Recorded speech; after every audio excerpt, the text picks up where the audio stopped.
Good evening. This is Brother Man ASMR coming at you with another video. And tonight we're going to be opening up a blaster box of 2022 Donruss Elite. What we're going to be looking for in here mainly is the Brock Purdy rookie card. Brock Purdy, if you are not familiar with football, was the last pick in the 2022 NFL Draft. The name for the last pick is Mr. Irrelevant, and that's the title given to the last person selected in the draft every year.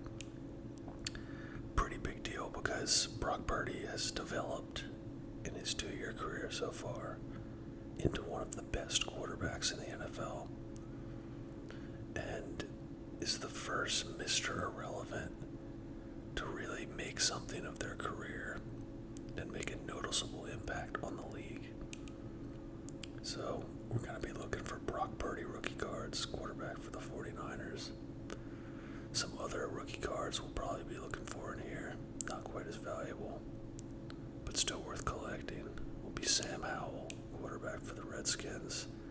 There's also some good wide receivers in this class, like Garrett Wilson and Chris Olave. Chris Olave plays for the Saints, so as a Saints fan, always love to pull some Olaves. So what we're looking for in here are the razzle dazzle and green parallels. That sounds fun. I've actually never opened up a box of Donruss Elite in modern time.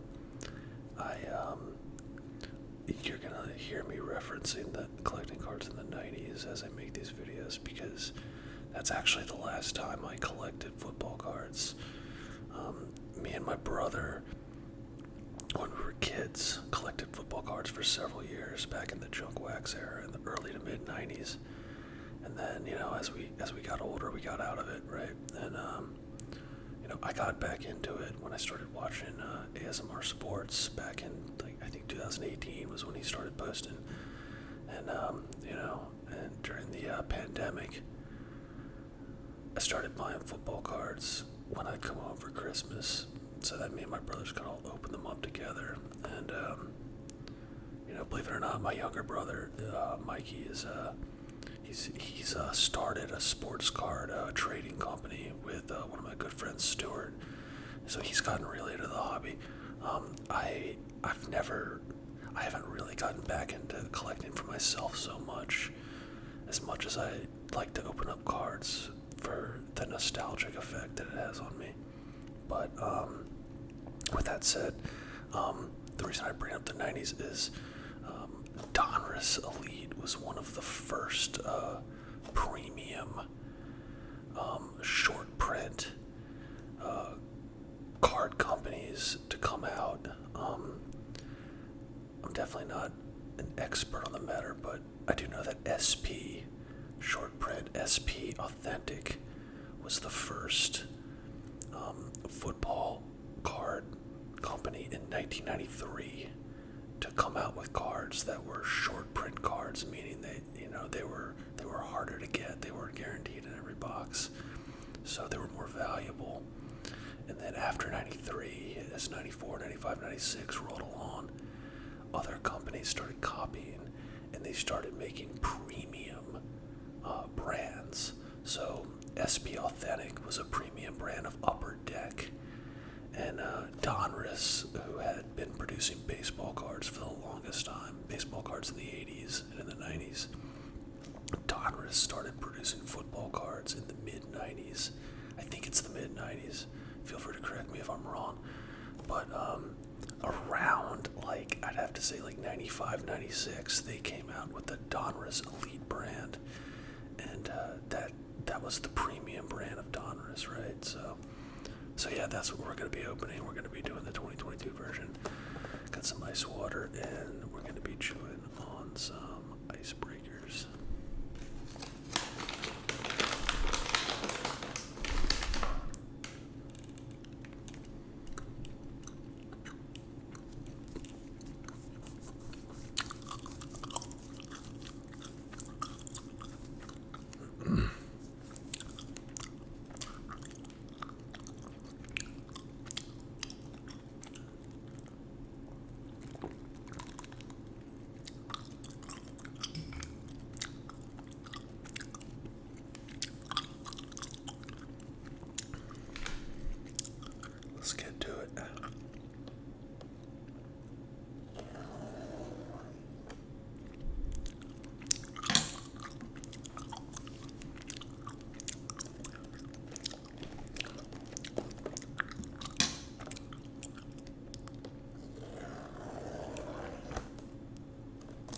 Second time's the charm.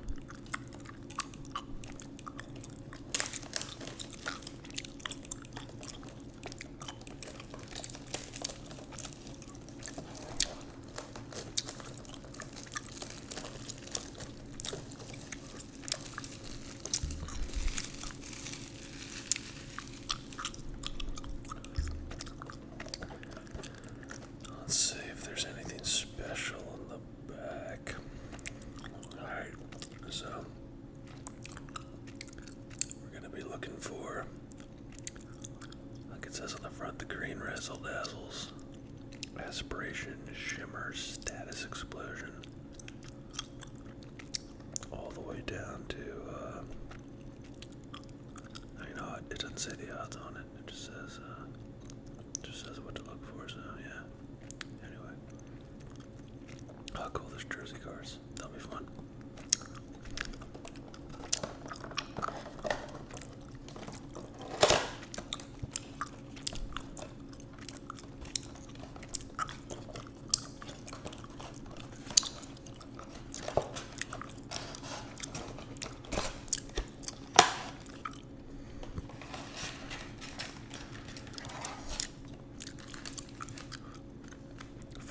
Per pack, 6 packs per box.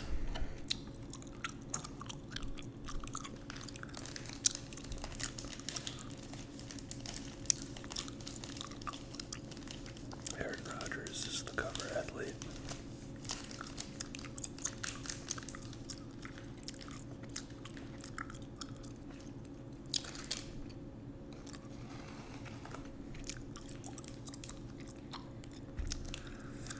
Alright, let's get at it.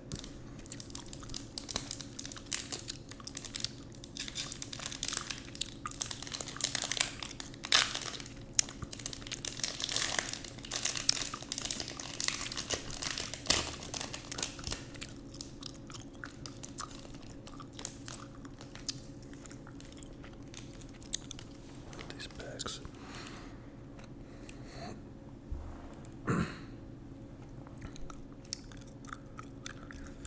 Alright, we've got Deebo Samuel.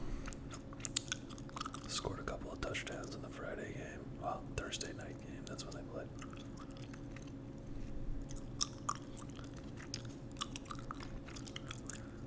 Antonio Gibson. Gibson was pretty hot commodity in Dynasty Fantasy Football after his rookie year.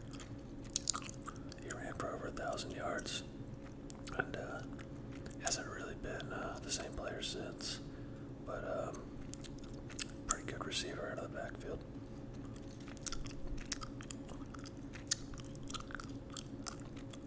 We have a spellbound Trevor Lawrence and an Austin Eckler. Let's see what this Lawrence is all about. Which looks like an insert. So Trevor Lawrence, for those of you who don't follow football, was considered to be a generational prospect when he was drafted as the first pick in the 2001 NFL draft.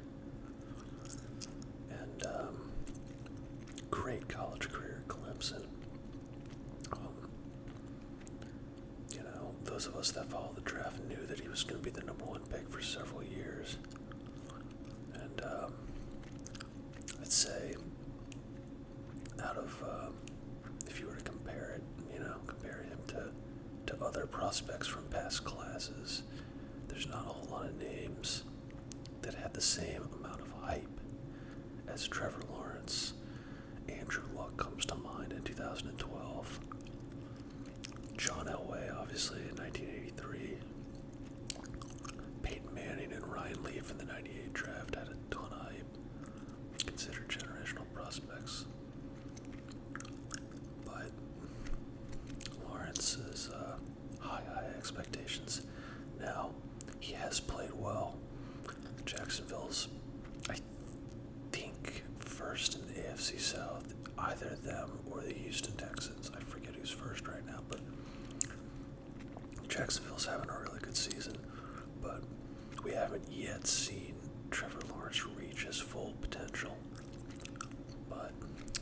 think he will. He's an excellent player. So we'll have to look at this one and see if it's rare at all. Might be a gun one right there.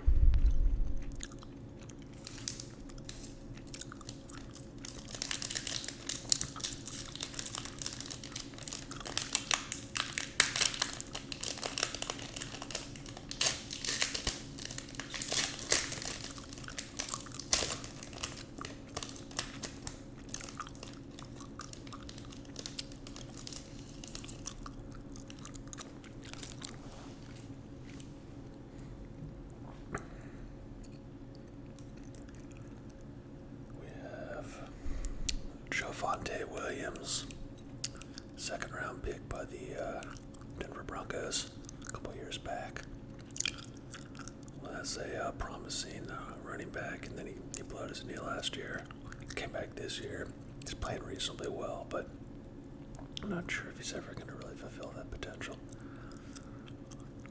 You have Nakobe Dean. This is actually a player I've never heard of, but he is a rookie. We'll have to do some digging and see if he's any good. Ooh, Jalen Waddle. Nice. We're gonna put our rookies right here. Actually, let me do this so we can organize our setup a little bit.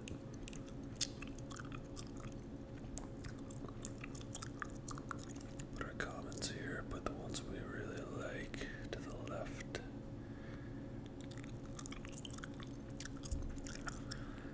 Yeah, Jalen Waddle was a high pick in that draft class, and actually was my second round pick in a dynasty draft last year, full point PPR. He's having a good season this year. He had a really great season last year. Really fast. Part of that Miami Dolphins offense that is just, I mean, it's one of the fastest offenses I've ever seen. You know, Mike McDaniel's done a knockout job coaching that team.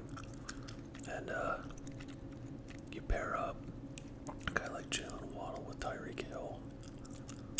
I don't know how you guard the two of them, right? And teams really have not figured it out because Miami's dropping 30 to 45 points a game on people. But excellent guard here.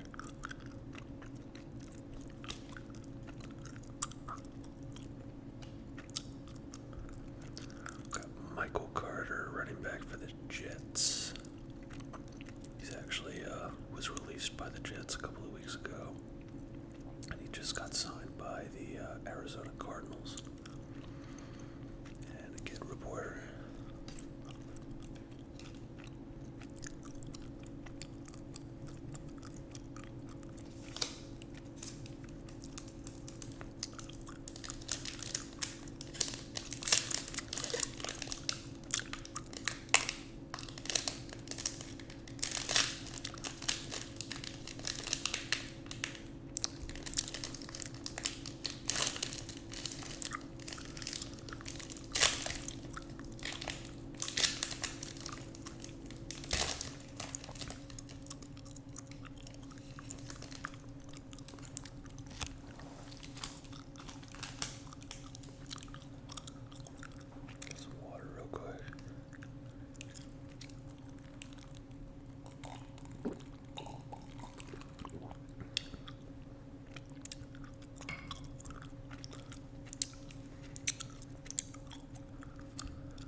Allen, one of the best receivers of this generation. Don't have the numbers in front of me, but I think he's on pace for like 150 catches this year or something like that. He's the motor for that LA Chargers offense. They've had a lot of injuries.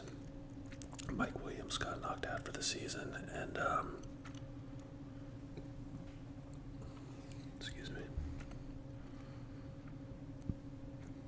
Quentin Johnston, their rookie first-round pick receiver this year hasn't really developed. So, Keenan Allen's getting all the targets. And if you drafted him in fantasy, you're very, very happy.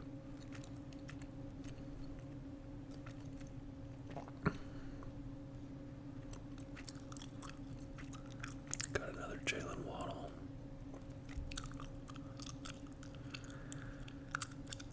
Interesting. I thought 2022 was his rookie year. I might be wrong. Maybe it was 2021 because I don't see rookie card next to it.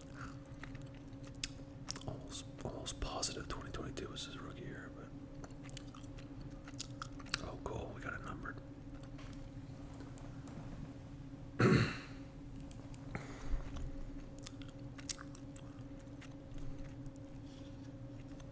Let's see if this is I guess not. Maybe it was 2021. Jamal Adams. Excellent safety. Jamal Adams was actually drafted by the New York Jets. I forget what year, but he was a top 10 pick and had a really excellent career with the New York Jets and was traded to the Seattle Seahawks for 2 first-round picks, and has been injured a lot since. I think he's healthy now.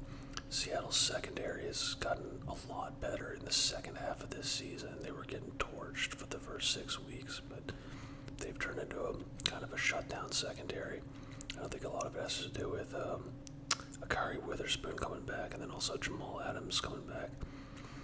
So, in football, you never really want to get the defensive guys. They don't hold their value. What you really want is quarterbacks. But if you get somebody who turns into a Ray Lewis or like a Joey Bosa or like a J.J. Watt, they will hold their value. So this is a good one for Jamal Adams, numbered 169 out of 275.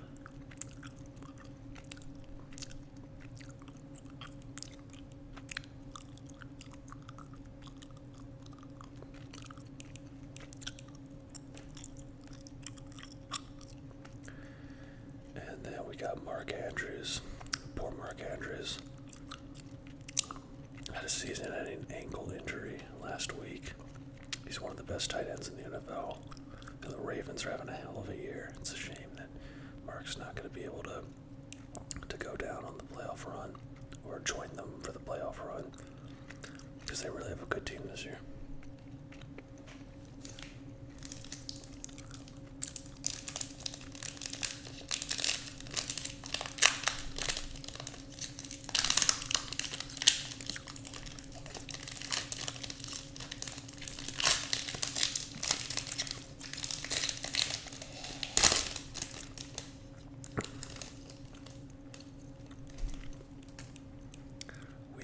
Brandon Cooks.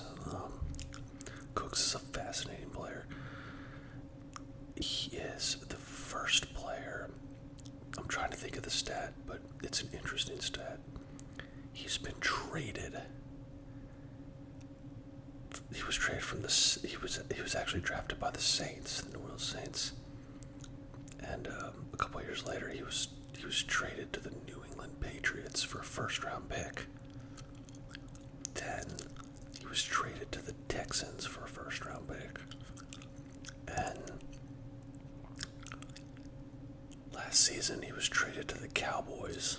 No, I'm sorry, I take that back. Drafted by the Saints. Traded to the Patriots for a first-round pick. Then he was traded to the LA Rams for a first-round pick. Then he was traded to the Texans for, I believe, a second-round pick. Then he was traded to the Cowboys, and he plays for the Cowboys now.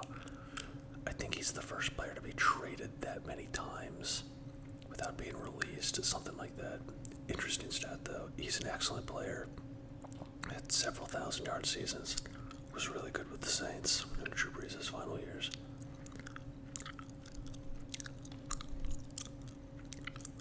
J.J. Watt, Hall of Famer. He was on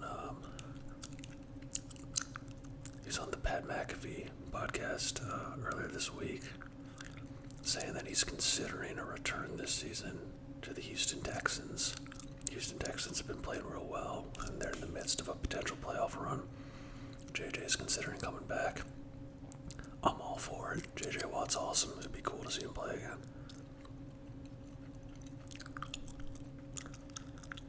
So, spellbound Trevor Lawrence. I guess these things aren't really that rare since we got two of them, but this one has a different letter on it than this other spellbound, so interesting. We'll have to inspect these at the end and see if there's any, like, difference. Oh, okay, I see what they're doing here. I bet there's one for each letter, you know. So we got the L and the N. That's actually really, really cool. That's cool that Donruss is doing this. It would be cool to kind of collect all these, you know. I bet you could sell it for a decent amount if you were to get the full spellbound. Sell it as like a lot. Jared Goff. Goff is I've always been a fan of Goff, man. He's a bit like aloof in interviews, and you know, I've kind of got a soft spot for that. He was the first overall pick by the then St. Louis Rams. No, I take that back. The Los Angeles Rams. It was the year they moved to Los Angeles. 2016. It may have been 2017, but I know that he was drafted in 2016, and by the Rams, and had a really bad rookie year. And then the Rams hired Sean McVay, who is one of the greatest offensive coaches in the modern NFL. And Jared Goff's career took off, and he had some great seasons. But Sean McVay went to the Super Bowl in 2020. Yeah, either in 2019 or 2020, I forget. But they went to the Super Bowl. They lost to the New England Patriots in the Super Bowl. And for some reason, everybody seemed to believe that this was because Jared Goff wasn't capable of operating a great offense. This narrative came about that, you know, that Jared Goff was holding back the Rams. Personally, I never bought it. I always thought he was a good player, but he lost a lot of his value in the league, which is evident by the trade that happened the following year, where Jared Goff and I think 2 first-round picks, maybe even more draft picks, were traded with Jared Goff to the Detroit Lions for Matthew Stafford. Now look, Matthew Stafford came in and won a Super Bowl the following year, so the trade worked, right? But Jared Goff got put in a really tough situation with the Detroit Lions. If you guys follow football, you know that Detroit has been in a sad state for a long, long time. Really, since the 90s and the Barry Sanders days.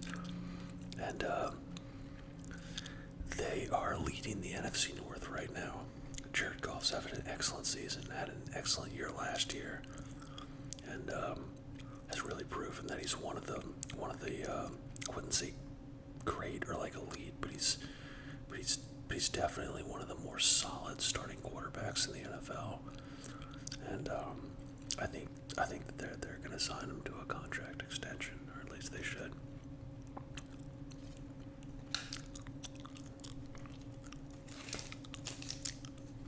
Let's organize this a little bit.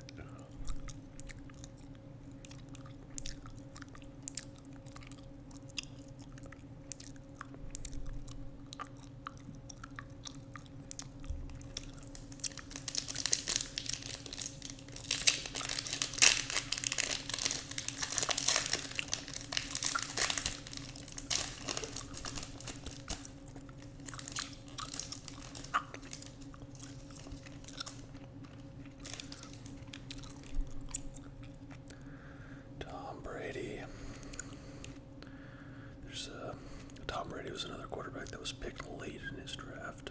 We talked about Brock Purdy a little earlier. Brady was picked in the 6th round of the 2000 draft. And Obviously, you guys know who Tom Brady is. He's the greatest quarterback of all time. As a Saints fan, I've got a little bit of beef with him because he decided to sign with the Tampa Bay Buccaneers in Drew Brees' twilight. And I was obviously wanting the Saints to win another Super Bowl with Drew Brees. But in 2020, Tom Brady decided to come sign with Tampa, get in the NFC South, beat the Saints several times, knocking us out of the playoffs that final time, ruining any chance that Drew Brees had of taking the Saints to another Super Bowl. With that said, I love him as a player. I read his book. I love the way that he trains. I love his diet and exercise regimen. I mean, it's all stuff that that you can learn from. Excellent player. But I wish he would have picked another team in 2020. We'll put Tom over here. Desmond Ridder rookie card. Yeah, Ridder was third round pick by the Falcons this year. And the third round picks when they're quarterbacks in the NFL are not really expected to make a huge impact. It's generally around where you find temporary starters, bridge quarterbacks.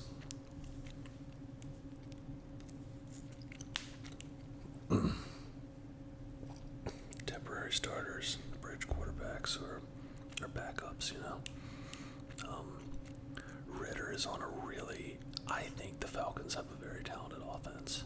They've got a really good offensive line. They've got some amazing weapons. He is set up to win. He has not had a great year.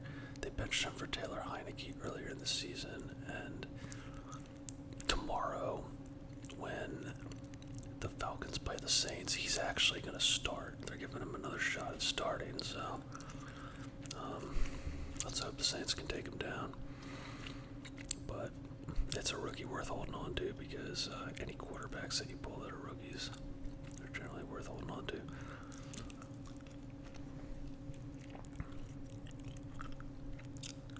Star status, Justin Jefferson, yeah.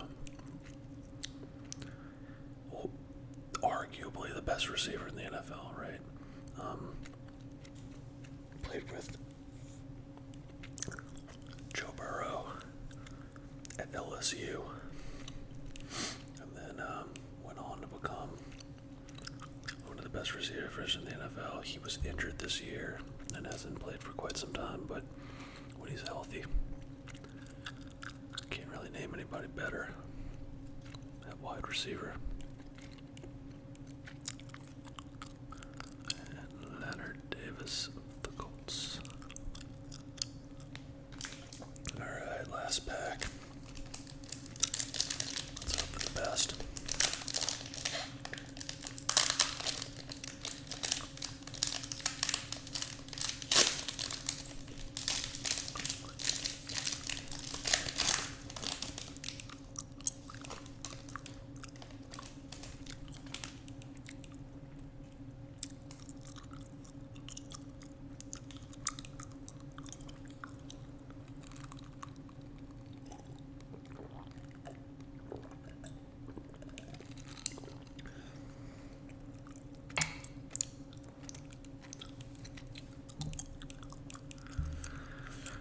Christian McCaffrey, he plays for the 49ers now, and is the best running back in the NFL. He had a streak this season, and it was the most games in a row with a rushing touchdown. And I think the streak was snapped recently, but I forget how many games, but it dated back to last season. He was getting a rushing touchdown every single game. Dude's just unstoppable.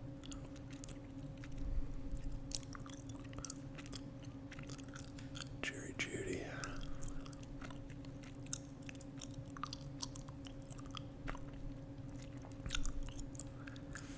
Kyler Murray.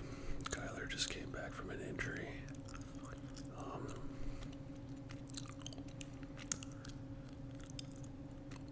had an up and down career. First overall pick by the Arizona Cardinals. And I think in his second season, when Cliff Kingsbury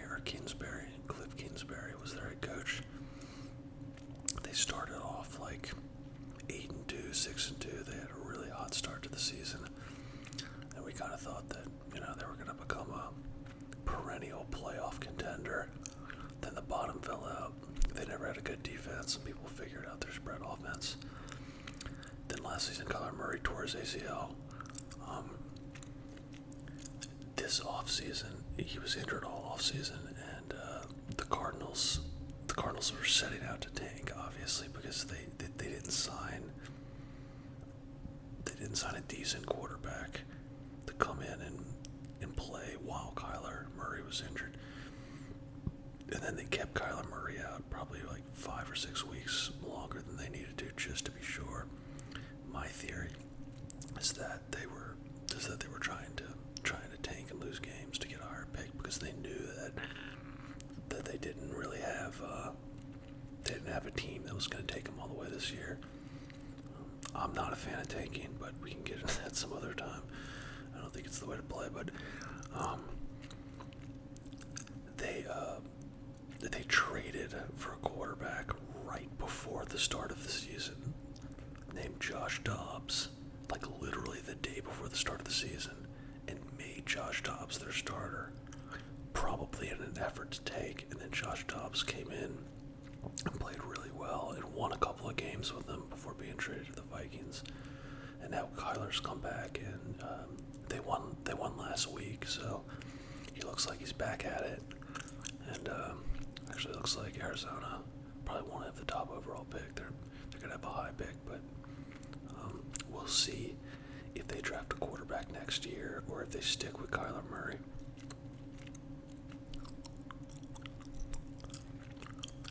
Sam Darnold. Darnold was the third overall pick in the 2018 NFL draft, and he was picked by the New York Jets, which is, if you guys follow football, like hell on earth if you're a rookie quarterback. It's just a really bad culture, really bad environment. Sorry to any Jets fans out there. I'm really not trying to slam the Jets. I'm just stating the obvious. I hope they can pull out of it. The Jets are one of the great franchises, and they've got an amazing fan base. But ownership, GMs they've hired, hasn't been good. So Darnold was picked third overall, and Adam Gase was their coach. And it didn't work out for him. Then he got traded to the Carolina Panthers, and it didn't work out there. And now he's the backup quarterback to Brock Purdy with the San Francisco 49ers. Hopefully they can revive his career a bit.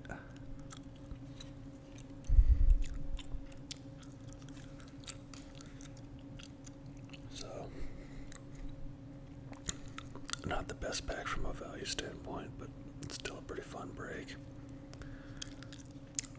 I don't know if I were to rank the cards, if we were to kind of rank them from best to worst as far as value goes. Probably put Jamal Adams first, just because it's numbered. Then we'll go with the Ritter second, because he's a quarterback. I'm gonna have to look up. Mr. Dean. He's a linebacker for the Eagles. Yeah. I don't know. We'll put these two. Trevor Lawrence as third. Because it'd be fun to get the full Spellbound collection. And we'll put Jalen fourth. We'll put Jefferson fifth. We'll put this Brady baseball card sixth. And Mr. Dean seventh, just because he's a rookie. Yeah, they don't seem to give you a lot of rookie cards in Donruss Elite, so the ones you get must be pretty rare, because they're not really throwing a lot of them out in these boxes. But crack packs. Thank y'all again for joining me tonight.